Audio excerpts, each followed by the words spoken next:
Ezakizuek adosean mozeaten, badagoela alako nik somatzen dut, igual irakurleengan ez hainbeste, baina bai idazle askorengan fikzioarekiko nolabaiteko neke bat, ez. Eta ni arduratzen nagoen kontua da, ez. Ez dut esango fikzioa denik egia esateko modurik onena, ez, edo bakarra, ez dugu, ez, are gutxiago, ez. Edo errealidade da ezagutzeko tresnariko paroena, ez. Kontzienten ez badaudela beste bide batzuk, eta literaturarena, fikzioarena, beste bat besterik ez dela, ez. Baina poetak esango luken bezala nirea da, ez hori da nire bidea, ez.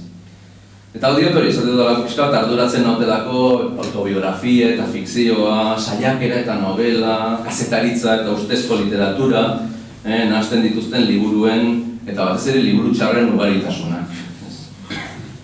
Eta nahiz ari, akaso esaten dut euskal literaturaz, ez bakarrik alegia, ari nahi zerbait orokorragoaz baizik, ez. Izan ere lehenko gunean, irakurri nuen Jose Milasen deklarazio batzuk berarek promozio kampainan dagoen, ni bezala.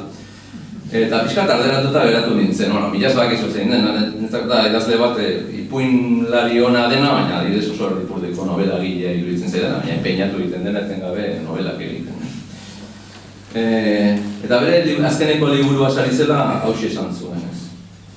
Novela hau sortzen da fikzioaren neketik, lehorte batetik. Erreportaje, novela eta biografiaren artiko hibrido bat da. Benetako novela bat idatziz, arrisku asko izaten dira. Orduan, zergatik ez idatzi gezurrezko novela bat. Eta gehitzen zuen gainera ez. Fikzioaren sekulako nekea sufritzen nuen, baina paradogikoki ado bere gabaitasuna garaitzeko modu bakarra idaztea zen. Eta horretara jarri nintzenean, pertsonaia posible bakarra ni nintzen, edo ni nintzela uste nuen. Nik, barkamen eskatuz Milasi eta mundu guztiari evidenteki, aldarrikatu nahi nuk ez nagoela fikzioaz nekatuta.